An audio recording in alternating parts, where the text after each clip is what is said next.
Olá, você que me segue no Rodrigo Silva Arqueologia. Mais uma vez estamos aqui para o nosso bate-papo semanal sobre questões relacionadas à religião, ao cristianismo, à teologia, à arqueologia, à Bíblia Sagrada, etc.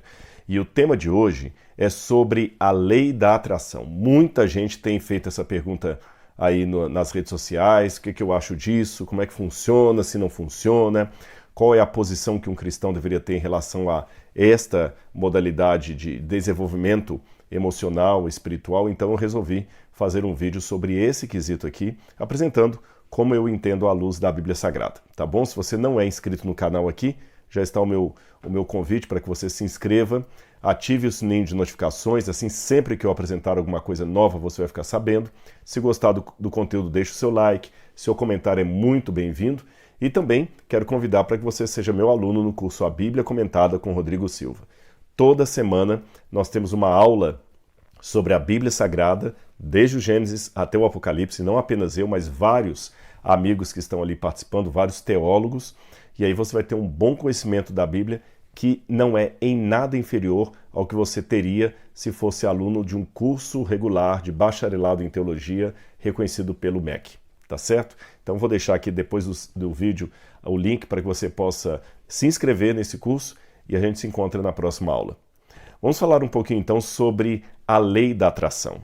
Você talvez já ouviu falar disso aí. A lei da atração ela é muito usada hoje por vários palestrantes de autoajuda, vários preparadores, vários coaches, vários treinadores, vários influencers, pessoas que trabalham muito com empresas em treinamentos, como diria, também levando as pessoas ao desenvolvimento próprio, pessoal, ou seja, é um assunto que está muito em baila. A lei da atração, ela, em outras palavras, simplificando, nós vamos falar um pouquinho mais sobre ela quer dizer que muito ou quase tudo do meu sucesso ou do meu fracasso se deve à minha disposição mental em construir pensamentos para um lado ou para o outro. Pensamentos que poderão se materializar em coisas reais. Então vamos um pouquinho falar sobre isso aqui. Para começo de conversa, eu acho que seria bom eu historiar para vocês como é que começou esse movimento, esse estudo, essa abordagem da lei da atração, e assim nós vamos construindo um pouquinho o desenvolvimento histórico dela e ao final eu vou me posicionando aqui, tá bem? Primeiro eu vou apenas historiar a lei da atração. Até onde eu fiz a minha pesquisa e descobri, o autor mais recente e ao mesmo tempo mais antigo, que eu digo mais recente assim, desses que elaboraram o sistema, aquele que trabalhou mais de perto como um pioneiro da lei da atração, dessa teoria ou hipótese da lei da atração, foi um americano chamado Phineas Quimby. Phineas Quimby era hipnólogo. Aqui eu confesso que eu já acendo um pouco meu sinal vermelho, porque eu não aprecio muito a hipnose como método terapêutico. Depois, num outro vídeo, eu posso dar as razões disso, mas apenas anunciando, eu não acho que a hipnose está de acordo com um método aceitável à luz da palavra de Deus, mas Phineas Quimby era hipnólogo, ele era inventor e filósofo também. E a história conta, isso foi no no início do século XIX, que ele se curou sozinho de uma suposta tuberculose pelo pensamento positivo. E aquilo ali foi rapidamente divulgado em várias pessoas, alastrou pelos Estados Unidos, e ele começou a falar que com o poder do pensamento ele curou a sua própria doença. Então o princípio fundamental que Quimby apresentava seria o seguinte: ele dizia que a mente das pessoas é como uma casa, tá bom? Uma casa está ali. E essa casa, ela está pronta para que o seu pensamento habite nela. Só que às vezes vem um pensamento inimigo. Então você tem que fazer uma projeção mental para entrar dentro dessa casa, expulsar o inimigo, os pensamentos ruins, colocar no lugar pensamentos bons, e que esses pensamentos bons estabelecidos na mente poderão resultar em coisas boas, como por exemplo a cura de uma doença, a prosperidade financeira, a restauração da saúde ou até da felicidade plena. Aí muita gente seguiu a esse pensamento, ele fez vários discípulos, E mais tarde, em 1887, apareceu o termo lei da atração.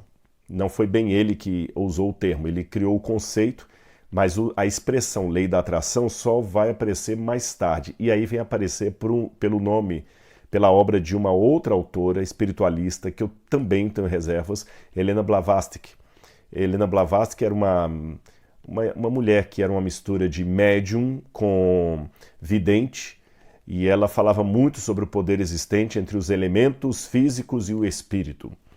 Depois dela veio Prentice Mulford, que foi a figura central do movimento do Novo Pensamento, e em 1888, um ano depois, também publicou a Lei da Atração como sendo um princípio geral para encontrar a felicidade. Mais tarde, em 1907, vem Elizabeth Towen, editora da Nautilus Magazine, que ela publicou um livro, tá certo? Journal of New Thought, Jornal do Novo Pensamento, em que ela propagava, e aí realmente a coisa ficou mais popularizada, a prosperidade através da força do pensamento. Aí veio até um livro, na época também foi editado pela mesma publicadora, onde o autor, eu até anotei aqui, é Bruce McLeland, Bruce McLeland, e o nome do livro é A Prosperidade através da força do pensamento. E nesse livro ele fala assim, olha essa frase dele que interessante, você é o que você pensa, não o que você pensa que é. Eu tentei traduzir o trocadilho em inglês para o português, mas seria mais ou menos isso. Você é o que você pensa, não o que você pensa que é. Então aqui esse livro dava muita força também ao pensamento como modelador daquilo que eu sou. Existem muitos problemas do ponto de vista da antropologia teológica, bíblica, em relação a isso aqui. Mas calma que eu ainda não defini minha posição diante de tudo isso. Vamos continuar aqui. Aí anos mais tarde, já em 1937, depois na década de 50, depois em 1980, surgiram outros livros que ainda eram famosos na época que eu era adolescente. Eu lembro desses livros, eu li alguns deles, livros sobre o pensamento positivo. Como eu falei, muitos deles vêm desde a década de 1930, mas nos anos 80, 90, esses livros já estavam aí por todos os lados. Até o famoso Paulo Coelho, que depois se identificou como bruxo, mago, qualquer coisa assim, começou a escrever vários livros que viraram best-seller no mundo inteiro. Paulo Coelho se tornou um dos autores brasileiros mais lidos da atualidade, com livros publicados em dezenas e dezenas de idiomas. Eu lembro de um livro dele, Ilusões. Eu li esse livro, As Aventuras de um Messias Indeciso. E Paulo Coelho, em grande parte da sua filosofia, ele bebia nessas fontes do pensamento positivo. Então você está notando que a lei da atração, até onde eu estou estabelecendo aqui, tinha um viés muito espiritualista, muito místico, assim, enamorado da hipnose, de outras coisas assim, que são elementos que fazem a gente ficar com a orelha em pé. E esses 3 livros que surgiram, que foram best-seller, um deles foi de Napoleon Hill, Quem Pensa Enriquece. O outro foi Norman Vincent Peale, O Poder do Pensamento Positivo. Eu acho que até hoje esse livro está sendo vendido por aí, Norman Vincent Peale. E você tem Louis Hay, Você Pode Curar a Sua Vida. Aí você nota que são livros que já dão uma ênfase muito grande ao pensamento como sendo um capacitador nato de operar cura física e prosperidade material. Esses livros viraram best-seller, e deles o mais conhecido foi de Norman Vincent Peale. E vários programas de reprogramação neurolinguística surgiram dessas correntes aí. Falando mais especificamente da mobilização desses movimentos, já no início do século XXI, eu já estava dando aula no NASP, eu lembro disso, foi uma febre quando surgiu o documentário O Segredo. E muita gente começou a falar, eu dava aula, se não me engano, na época, já estava começando a dar aula na faculdade, já tinha saído do ensino médio, mas muitos jovens ficavam impressionados com o DVD, venderam DVDs em todas as lojas que você ia, O Segredo, depois teve um livro com o mesmo nome, O Segredo, aí começaram a ter as filiais, né? O Segredo nos Negócios, O Segredo na Saúde, O Segredo. Esse livro base, O Segredo, que era uma sistematização mais atualizada da lei da atração, ele dizia o seguinte, eu até anotei aqui, são 3 passos simples que você precisa dar para praticar a lei da atração e conseguir o que você deseja. Seriam pedir, acreditar e receber. Esses 3, pedir, acreditar e receber. Sendo que pedir peça aquilo que você quer, não somente com palavras, mas também com o pensamento. Eu tenho que pedir, eu quero uma BMW 0 km, e eu tenho que pensar também na BMW 0 km, eu tenho que sentir o cheiro do banco de couro da BMW, eu tenho que ver a cor da BMW na minha cabeça, eu tenho que, de certa forma, mentalizar a BMW. Então esse é pedir. Segundo, acreditar. Acredite que você já recebeu aquilo que pediu, mesmo antes de ter vindo. Tá? Mesmo antes de ter vindo. É preciso acreditar profundamente, agindo como se você já tivesse obtido aquilo ali. E em terceiro lugar, receber. Ou seja, receba aquilo que você pediu e agradeça por ter recebido. Até o autor o livro agora, O Segredo, que foi Rhonda Byrne, escreveu o seguinte: no momento que você pede alguma coisa e acredita e sabe que já tem no invisível aquilo que pediu, o universo inteiro se move para deixá-lo visível, para deixar o seu objeto visível. Essas modalidades entraram em muitas igrejas evangélicas através da teologia da prosperidade, abraçada pelo neopentecostalismo. A teologia da prosperidade é essa: Deus quer o melhor para você. Então, se você depositar sua oferta no altar, se você determinar a cura, você vai ter. Se você determinar o emprego, você vai ter a casa própria, etc, etc. E muitos dizem que a ciência comprova a lei da atração. Então, agora que eu dei o histórico da lei da atração para vocês, eu vou passar agora a esse detalhe. Será que a ciência comprova realmente a lei da atração? Mais ou menos. Por quê? Em primeiro lugar, vamos ver o que a gente entende por ciência. O que a ciência faz? Eu não sou cientista, mas a gente conhece um pouco de método científico, porque eu trabalho com arqueologia, tem que trabalhar com método científico, a gente dialoga com biólogos, com físicos, com químicos, então a gente conhece um pouquinho das leis de Stuart Mill, Francis Bacon, quando colocou o método científico. Então é o seguinte: a ciência basicamente valida uma hipótese através da experimentação. Quando eu digo a ciência não comprova uma coisa, não estou automaticamente dizendo que aquilo é mentira, ou fantasioso, ou factoide. Por exemplo, a ciência não comprova que a oração cura. A ciência não comprova isso. Por mais que alguns sensacionalistas coloquem, não, a pessoa que ora, porque já provou que quem ora tem mais condição de enfrentar uma doença do que quem não ora. Não. Quando você vai ver assim, de maneira científica, as coisas espirituais não são passíveis de serem controladas pelo método científico. Eu não posso, pela ciência, provar a ressurreição dos mortos. Eu não posso, pela ciência, provar que Deus existe. Eu não posso, pela ciência, provar que Jesus é Deus. São outros métodos que eu vou usar e não método científico laboratorial. Eu creio em todas essas coisas. Eu creio que a oração tem poder, eu creio que Jesus é Deus, eu creio que Ele ressuscitou, eu creio em tudo isso. Mas eu não creio por vias do método científico. Tá certo? Porque eu sei que na disposição do mundo acadêmico que nós temos, há saberes que não perpassam pelo método científico. Não dá pelo método científico, por exemplo, para você comprovar a beleza, o amor de um pai pelo filho. Não tem como. Isso foge ao método científico. O que eu discordo é daqueles cientificistas, que é diferente do cientista, o cientificista que acha que toda a realidade, para ser verdadeira, tem que passar pelo crivo do experimento. Isso é uma exacerbação do método científico. O método científico não abarca todas as realidades que há. Esse é o erro do cientificista. Do outro lado, o erro é de pessoas que querem provar através do método científico aquilo que o método científico não tem alcance para provar. Como eu falei para vocês, eu não posso pela ciência provar que Deus é Deus. Eu não posso pela ciência provar que o milagre aconteceu. Não posso. E todas as vezes que tentaram fazer isso, não deu boa coisa, sabe? Alguns tentando pela ciência provar que houve a abertura do Mar Vermelho, como aquele livro A Bíblia Tinha Razão. Isso não dá certo.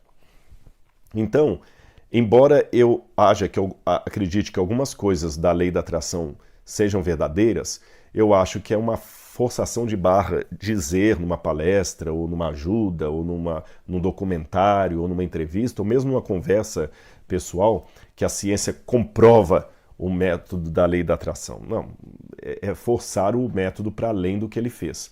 Como eu falei com vocês, a ciência basicamente valida uma teoria através da experimentação.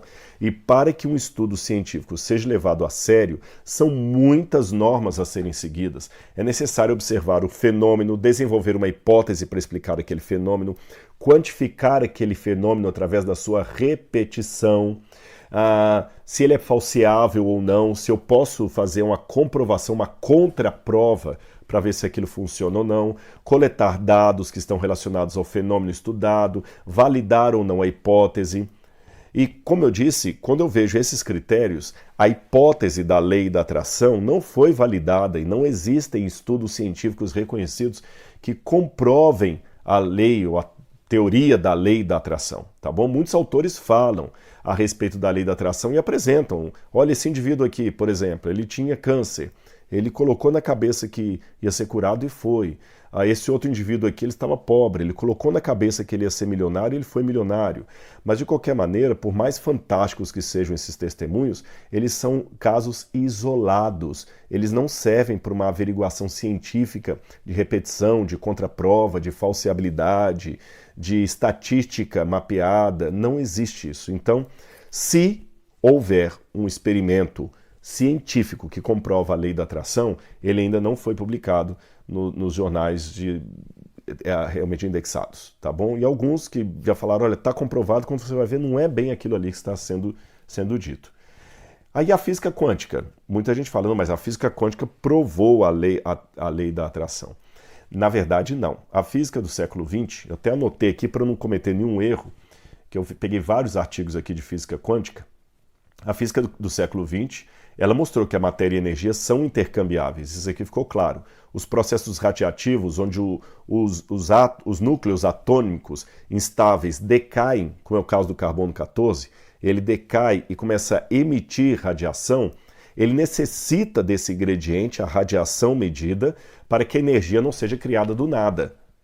Então, isso que a física quântica fez. A física quântica é muito interessante até para mostrar a necessidade de Deus, porque a física quântica mostra que não existe esse negócio que do nada algo se faz, sabe? Precisa ter um agente poderoso para produzir aquilo ali. Além disso, as partículas subatômicas, elas possuem uma natureza dual, onda-partícula, que é fascinante. O mundo subatômico apresenta ainda uma outra faceta, que é a questão probabilística, ou seja, diversas propriedades da partícula são medidas em termos de medidas. Então a dualidade onda-partícula é a mais estranha que tem. Então um experimento famoso que foi feito demonstra o caráter dual do elétron. O elétron ele se propaga como onda, mas quando é obrigado a se manifestar, ele é partícula. Quando ele se torna visível, ele é partícula.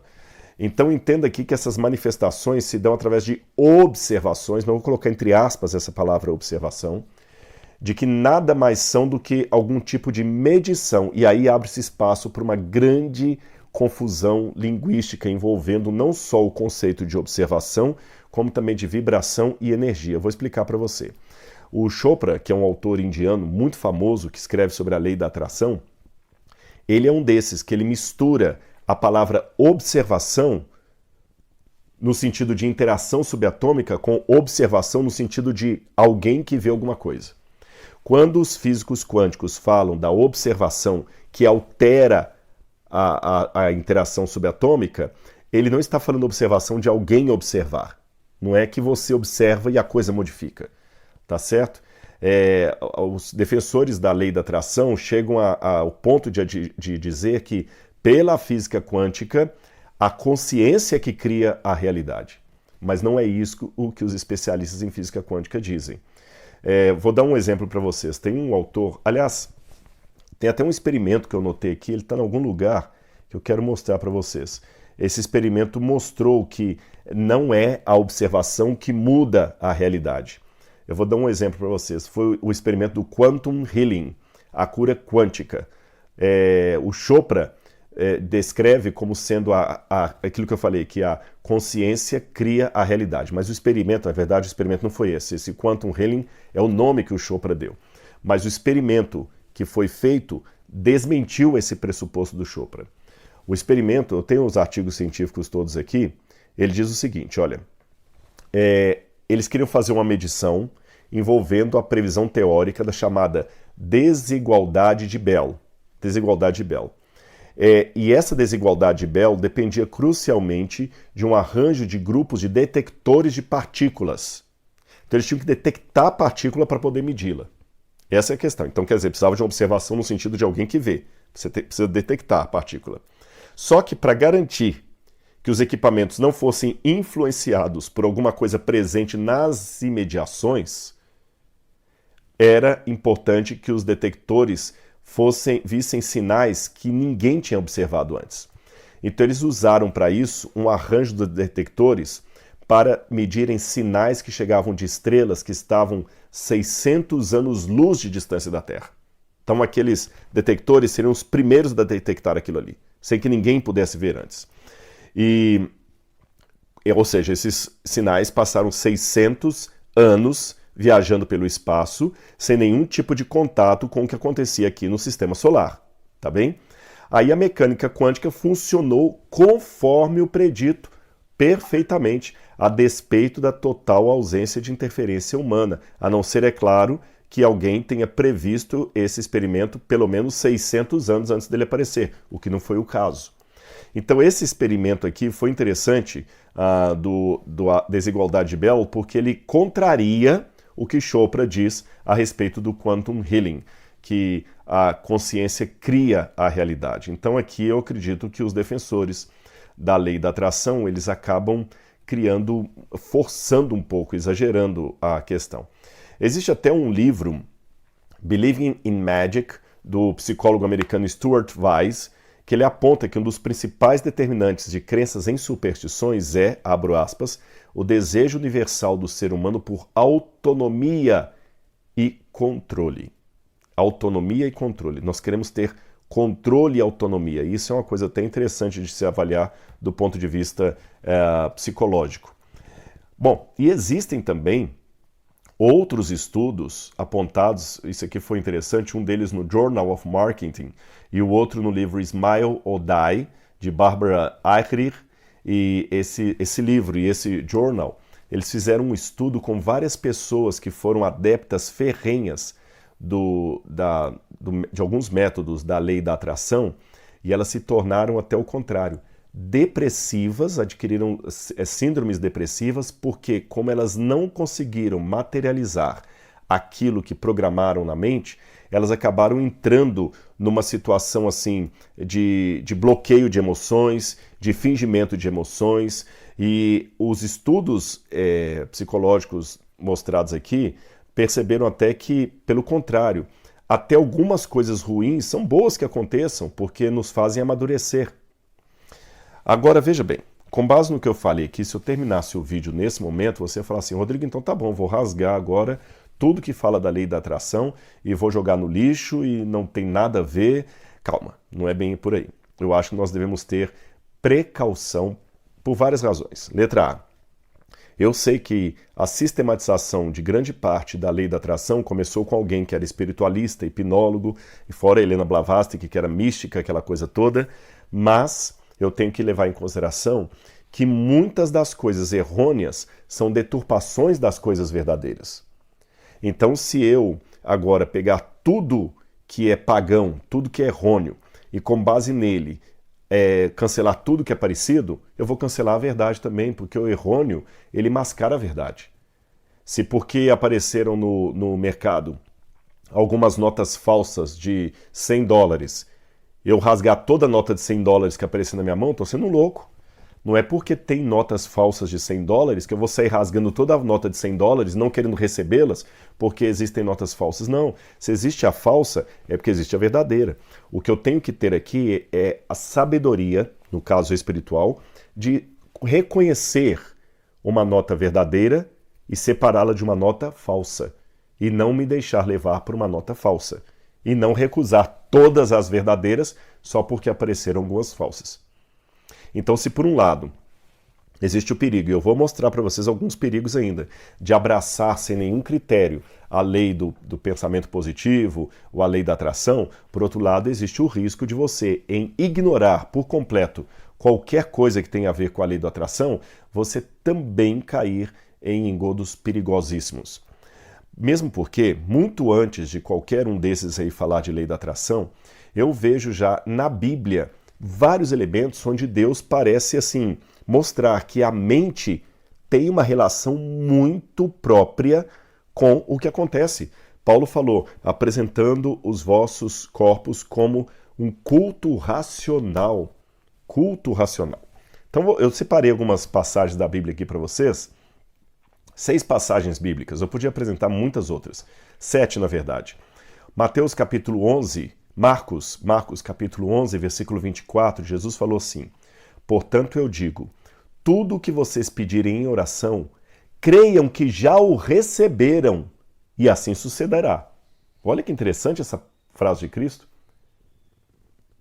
Vou repetir. Jesus falando, tudo o que vocês pedirem em oração, creiam que já o receberam, e assim sucederá. Ou seja, não adianta só orar sem crer que já recebi. Eu tenho que orar, crer que já recebi, e aí vai suceder. Número 2, Mateus capítulo 7, versículos 7 e 8. Peçam e lhes será dado, busquem e encontrarão, batam e a porta lhes será aberta.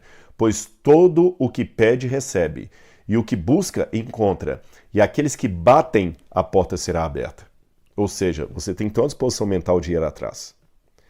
Deus não está tratando conosco apenas como fantoche, tem uma parte minha nesse processo também. Número 3, Provérbios capítulo 4, versículos 23 a 26.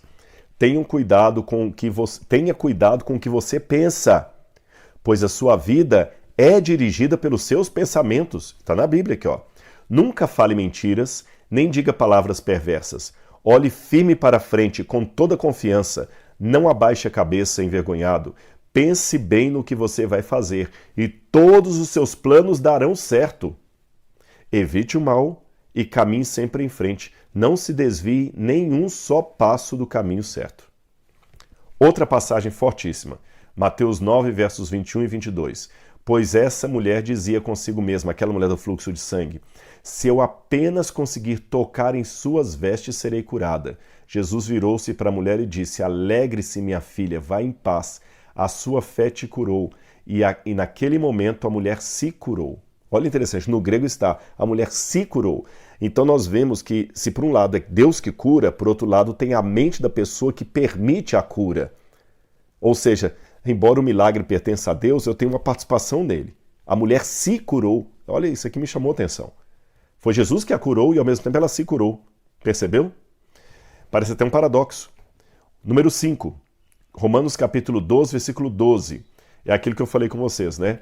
E não sejam conformados com esse mundo, mas sejam transformados pela renovação do seu entendimento.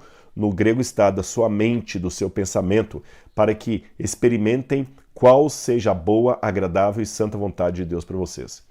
O pensamento me permite experimentar a boa vontade de Deus para mim. Em Mateus capítulo 9, verso 29, de acordo com a sua fé, isso será feito a você. Aliás, frase que Jesus disse várias vezes em vários momentos de cura. Até lendo aqui, eu me lembrei também de uma coisa, agora num exemplo negativo, Jesus em Mateus capítulo 5, olha como é que ele falou assim, se um homem olhar para a mulher com desejo impuro em seu coração, já adulterou com ela. Percebeu? Jesus coloca aqui que o pensamento é uma coisa tão forte, Mateus capítulo 5, versículos 27 até o 28, até o 29. É tão forte esse negócio do pensamento que você pensar numa mulher com pensamento impuro, você já adulterou com ela. Olha bem. Esse negócio de boa intenção, o inferno está cheio, realmente, de má intenção também. Eu não preciso pecar para ser um adúltero, basta pensar, porque, na verdade, o pensamento é só uma antecipação do que eu vou fazer. Isso é muito sério. Tem um outro texto aqui do Antigo Testamento, Provérbios, capítulo 24, versículo 10, que diz assim: se te mostras fraco no dia da angústia, tua força é pequena. Ou seja, se você já vai duvidando, fraquejando, não vai dar certo. Eu quero ler para vocês também um pensamento de uma autora que ela é muito preciosa aos adventistas do sétimo dia. Para quem não é adventista, não precisa se preocupar, mas eu estou citando, como eu poderia citar Calvino, Wycliffe, e Ellen White escreveu uma coisa que me chamou bastante atenção. Está no livro Mente, Caráter e Personalidade, uma coletânea de textos dela sobre o poder da mente, das emoções, e no volume 1, página 99, ela diz assim: é o árduo estudo, a dura labuta, a perseverante diligência que alcançam vitórias. Não desperdices horas nem momentos. Os resultados do trabalho, sério e fiel trabalho, serão vistos e apreciados. Os que desejam ter mente mais forte podem alcançá-la mediante o esforço. A mente aumenta em poder e eficiência pelo uso. Torna-se forte pelo árduo raciocinar. Olha aqui, a mente torna-se forte pelo árduo raciocinar. Parênteses aqui no que ela escreveu. Eu fico pensando, pelas palavras dela aqui, eu concordo, que a mente é como se fosse quase uma musculatura. Se você vai para a academia todo dia, corre, malha e tudo mais, seu corpo vai ficando mais robusto. Você consegue pegar mais peso, consegue correr mais cansando-se menos, tem uma melhor disposição física. A mente é a mesma coisa. Agora, se eu só fico comendo fast food, assistindo televisão e não faço exercício físico, eu vou me tornando flácido, eu vou me tornando indisposto, sem energia física. Também, se eu não exercito a mente pelo árduo, interessante a expressão dela, o árduo raciocinar, a mente também vai atrofiando. Aí, continuando. Aquele que usa mais diligentemente suas faculdades mentais e físicas alcançará os maiores resultados. Toda faculdade de nosso ser fortalece-se pela ação. E é interessante que ela escreveu isso aqui no século XIX, muito antes de Freud, falar do inconsciente. Agora, quais são os riscos, então, do mau uso da lei da atração ou dos conceitos da lei da atração? Eu vou colocar alguns riscos aqui para servirem de alerta, tanto daquele que quer abraçar a lei da atração sem nenhum crivo, como daquele que quer rejeitar tudo que diz a lei da atração por mero preconceito. Como eu falei, rasgando todas as notas de $100 porque descobriu que há algumas falsas no mercado. Vamos lá. Número 1. Um risco de quem abraça a lei da atração sem nenhum critério é achar que a cura não tem nada a ver com Deus, só com o meu poder materializador. Tá bom? Tem até um livro desses da lei da atração que diz assim: a lei da atração é apenas sobre a visualização.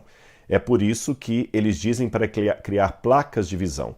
Você deve visualizar as coisas que você quer e elas virão até você. Não é bem isso. Não é bem isso, tá bom? Eu tenho que entender que é Deus que permite que a coisa venha. Não é o meu pensamento, porque aqui tem um viés humanista. E muitas vezes o que eu preciso não é de autoajuda com U, é de autoajuda, ajuda do alto. Então corre esse risco de criar a lei da atração uma lei meramente humanista. Deus é quase que um elemento desnecessário, é só um enfeite no axioma, porque na equação, Deus é só um enfeite na equação, porque se eu materializar, na minha mente vai vir. E não é bem isso, tá bom? Sem contar que, pegando o que eu li da Bíblia, mais aquele comentário da Ellen White, me chama a atenção que ela fala do esforço da mente. Então é uma coisa conjunta. É a mente pensando e o corpo agindo. O corpo agindo e fortalecendo a mente. Não é só a mente aqui, sabe, o om de harmonização e vai dar tudo certinho. Não é bem por aí. Então cuidado com isso aí. Uma outra coisa também que é importante lembrar disso aqui, tem mais um detalhe importante. A visualização, ainda que você possa imaginar seus filhos, eu não vejo nenhum problema nisso, imaginar o seu carro, a casa própria. Você tem que tomar cuidado que esta visualização é uma ferramenta para você treinar o seu cérebro, mas não é a visualização que cria, tá bom? Muito menos você, através da vibração. É um conjunto, é você se permitindo receber a bênção de Deus. Número 2. Um outro risco que tem, agora para aqueles que querem rejeitar por completo a lei da atração, porque não querem nenhuma mexida com ela, querem negar tudo que ela diz ou achar que é tudo do diabo, existe o risco também do extremo oposto. Achar que tudo compete a Deus e a você apenas aceitar. Então, se no primeiro elemento existe o risco humanista de achar que eu sou o dono do meu destino, eu que projeto tudo, no segundo tópico aqui existe o risco do teísmo excessivo, onde parece que eu sou só uma marionete. É Deus que faz tudo. O meu trabalho é só ficar parado, crendo. Não, não é bem por aí não. Você tem que trabalhar as suas crenças, você tem que trabalhar a sua programação mental. Ora, gente, Jesus curou o paralítico, mas não carregou a cama dele. Jesus curou o cego, Bartimeu, mas não arrumou emprego para ele no dia seguinte. Jesus curou aquele outro paralítico que desceu do telhado, mas não tirou nenhuma telha de lá, nenhuma pedra que estava no telhado para que eles descessem o paralítico. Então lembre, tem um detalhe da cura que compete a você. Jesus curou a mulher com fluxo de sangue, mas ela teve que vir até ele e tocar na orla dele. Então existe uma parte que compete a você, especialmente trabalhar a sua programação mental, que muitas vezes é doentia. E eu vejo muitos crentes com crenças limitantes. Parece que ser rico é pecado, ter sucesso é pecado, qualquer coisa material é pecado. Isso foi uma herança maldita que tivemos da Idade Média, onde parece que assim, quanto mais pobre, mais miserável, mais perto de Deus você está. Isto não é verdade. A teologia da prosperidade, a teologia da libertação, deu ênfase nisso aí. Deus gosta do pobre. O dia que eu ficar rico, eu vou perder minha espiritualidade. O dia que eu tiver mais condição, o dia que eu for culto, eu já vi muitas pessoas criticando que o maior pecado que eu podia cometer é ter feito um doutorado. Muita gente fala, não, as coisas espirituais se discernem espiritualmente. Não preciso, esses doutores em teologia, quer dizer, eu ofendi a Deus quando eu busquei um doutorado. Eu ofendi a Deus quando eu troquei de carro. Cuidado com essas crenças limitantes, porque elas não pertencem a Deus, vêm do maligno. Número 3. Você tem que tomar cuidado também, porque às vezes você pode mentalizar tanto coisas materiais, que você pode tirar o foco do espiritual. Ou você pode não priorizar mais a missão de Deus para você, que é pregar o evangelho. Então você tem sim que projetar o seu ganho de capital, melhorar de vida, etc., sair da mesmice, formar, mas não a ponto de criar essas coisas o todo da sua vida. Ora, muitas pessoas aí riquíssimas ficaram milionárias, bilionárias, mas perderam a saúde, a família, os amigos e a espiritualidade de tabela. Muito cuidado com isso. É aquela questão, é o cachorro que bate a cauda ou a cauda que bate o cachorro? Tá bom? Então, cuidado. Número 4. Cuidado para você também em rejeitar por completo as coisas da lei da atração, você acaba se tornando cético sobre coisas que têm muito poder. Vou dar exemplo para você. Xingamento atrai coisas ruins. Sim, senhor. Não é superstição, não. Esse negócio, cada vez, quer que eu fale em linguagem bíblica? Eu vou falar para você. Cada vez que você diz em sua casa assim, glória a Deus por esse dia, meu filho, você é abençoado, minha filha, você é abençoada, minha esposa, você é abençoada, essa casa é abençoada, você está atraindo o poder de Deus. Quando você fala assim, que desgraça, ou comida ruim, ou casa horrorosa, ou menino excomungado, ou menino ruim, você não vale nada, você está pedindo Satanás para colocar a mão dele sobre a sua vida. Então as palavras têm poder sim. E para quem gosta da questão mais acadêmica, em que pese o fato de eu ter falado que não há comprovação científica da lei da atração, eu não disse com isso que ela é mentirosa. Lembra que eu falei que há coisas que fogem à observação experimental laboratorial. É isso que eu falei. Mas quer um exemplo? O próprio Sigmund Freud, o pai da psicanálise, ele já dizia que o inconsciente busca padrões de comportamento. Eu vou dar um exemplo simples e você vai entender. Compra um carro, por exemplo, uma Toyota 2020. Você vai perceber que quando você comprar uma Toyota 2020, parece que a metade da cidade comprou uma Toyota igual a sua. Você começa a ver que a Toyota em todo lugar. Já aconteceu isso quando você comprou um carro novo? Ou mesmo usado, mas comprou um carro? Você percebeu como é que você vê aquele carro toda hora na rua? Mulheres que estão me assistindo, você já percebeu quando você ficou grávida, o tanto de grávida que você via? Parece que a metade do planeta resolveu ficar grávida na mesma época que você. Na verdade, o número de grávidas não aumentaram quando você engravidou, o número de compradores da Toyota não aumentou justamente quando você comprou o seu Toyota. O que aconteceu é o seguinte, esses donos de Toyota e essas grávidas sempre estiveram aí. Mas uma vez que você agora está grávida ou que você tem uma Toyota, você agora, o seu inconsciente começa a buscar os pares E ele começa a perceber coisas que antes ele não percebia. Isso é uma espécie de lei da atração.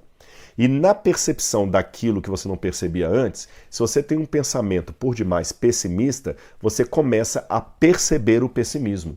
E aí você está, de certa forma, atraindo. Se você é uma pessoa amarga, você começa a atrair pessoas amargas para perto de você, porque você vai percebê-las. E ao percebê-las, vai dar atenção para elas. E não vai perceber as bênçãos de Deus, porque você é amargo demais. Tem um monte de bênção acontecendo ao seu redor e você simplesmente não vê. Não vê por quê? Porque você está focado apenas no pessimismo. Não vai dar certo, eu não vou conseguir. Não consegue mesmo.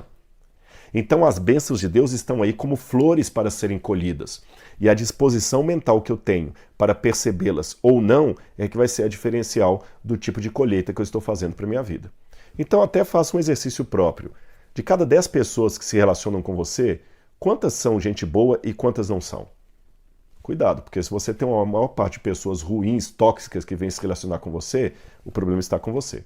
Eu me lembro uma vez de um programa de TV que tinha uma psicóloga falando, e várias mulheres estavam falando ali, e o título do programa é Tem o Dedo Podre, onde cada uma das participantes contava a história delas, como é que conheceram um cara, e o cara foi depois lá e traiu, ou roubou o que ela tinha, tomou o apartamento dela, ou gastou dinheiro no cartão de crédito e deixou a conta para ela, era um amante virtual, o cara já era casado, todas tinham uma história sinistra, e elas falavam, eu tenho dedo podre, todo cara que eu consigo é assim.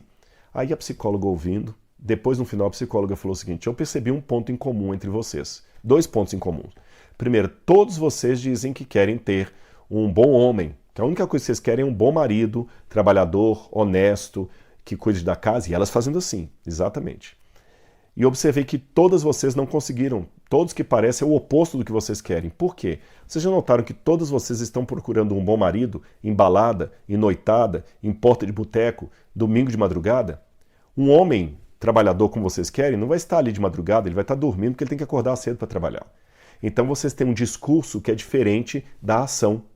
No discurso vocês falam uma coisa, mas no pensamento vocês estão procurando um marido onde não está. Vocês estão sabotando inconscientemente a felicidade que vocês no discurso dizem querer. Percebeu como um pensamento lá no consciente amadurecido pode me fazer ir para o norte quando eu quero ir para o sul? Número 5. Corre-se o risco também daqueles que desprezam alguns princípios da lei da atração, achar que tudo se resolve com oração, leitura da Bíblia, jejum e tudo mais. Não é bem por aí não. Se fosse assim, vamos fechar os hospitais. Está com câncer? Vamos orar, jejuar e ler a Bíblia. Quebrou a perna? Não vá para o pronto-socorro. Vamos orar, jejuar e ler a Bíblia. Não é bem assim, irmãos. Há doenças sérias que precisam da intervenção de um terapeuta, de um psicólogo sério, de um psiquiatra.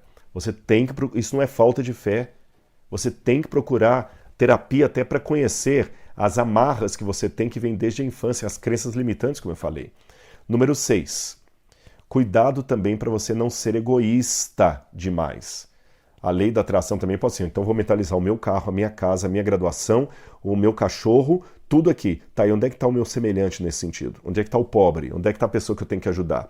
Eu não posso agora tornar a lei da atração uma lei da egotripilatria. Eu viajo sempre no meu egoísmo. Cuidado também com o altruísmo excessivo. Tem muitas mães e pais que só pensam no bem dos filhos. Onde é que eles estão nessa história?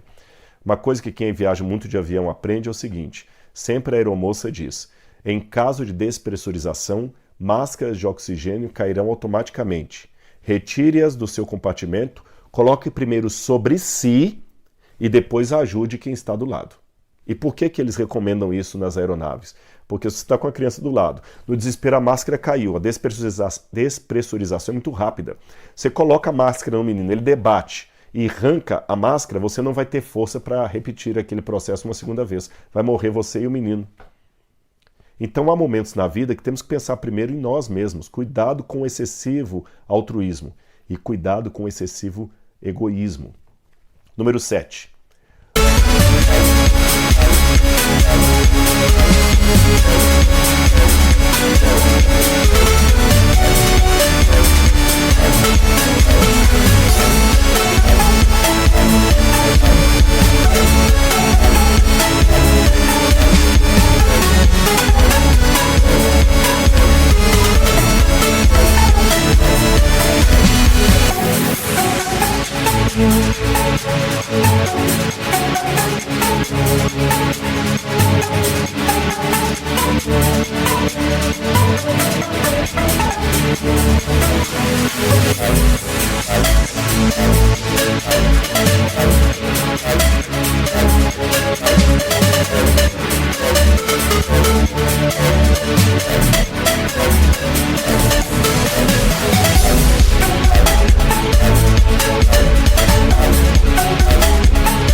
nunca fuja, isso aqui é um lema do seja feita a tua vontade. Há muitas pessoas que querem mentalizar tanto as coisas a ponto de esquecer do seja feita a tua vontade. Jesus tinha uma vontade, ele mentalizou. Pai, se possível, afasta de mim esse cálice, porque Jesus não queria beber o cálice do Calvário. Mas, depois do mas, seja feita conforme o Senhor quer, meu Pai, não conforme eu quero. Então, na lei da atração, lembre-se de pedir tudo, mentalizar o que você quer, mas sempre submetendo o seu pensamento à vontade de Deus, mesmo que ela for diametralmente oposta ao que você quer. Lembrando que muitas vezes a vontade de Deus não é algo rígido, preto ou branco, sim ou não. Deus muitas vezes vai fazer com você o seguinte, como um pai que leva uma filha no shopping, uma criancinha, e fala assim: oi, minha filhinha, pode escolher o brinquedo que você quiser aqui na loja de brinquedos que o papai vai levar para você, porque o papai está feliz, é o seu aniversário. E a menina fala assim: é mesmo, papai? Que brinquedo o senhor quer que eu escolha? Filhinha, o que você quiser, tem boneca, tem casinha, tem o que você quiser, é só você escolher que papai vai pagar e levar. A única coisa que o papai quer é que você brinque com o brinquedo e seja feliz. E ela não escolhe porque ela fica esperando o que o pai vai escolher por ela. Sendo que a única coisa que o pai quer é que ela escolha um dentre vários brinquedos e seja feliz. É lógico, o pai não quer que ela escolha droga, cigarro, bebida alcoólica. Ele deixou o limite, você pode escolher tudo dentro dessa loja aqui. Deus também conosco muitas vezes é assim. Há pessoas que se tornam infelizes de tanto querer ser felizes. Senhor, o que o Senhor quer para a minha vida? Eu quero descobrir a vontade de Deus para a minha vida. E a vontade de Deus, meu irmão, não é necessariamente que você seja médico ou advogado. Ele quer que você escolha uma profissão que Ele vai te abençoar. Tá certo? Então, este é o meu pensamento sobre a lei da atração. Tem muitas coisas que eu apropriei para a minha vida, faz sentido. Muitas coisas que eu levanto a orelha porque são perigosas ou vêm de uma distorção de uma psicologia séria, de uma psicologia bíblica, e eu não vou jogar tudo fora. Também não vou abraçar tudo sem critério. Eu espero que este resumo aqui tenha dado um bom feedback para você poder entender esse assunto que está tão em voga hoje aí sobre a lei da atração. Um grande abraço e até o nosso próximo vídeo. Tchau, tchau.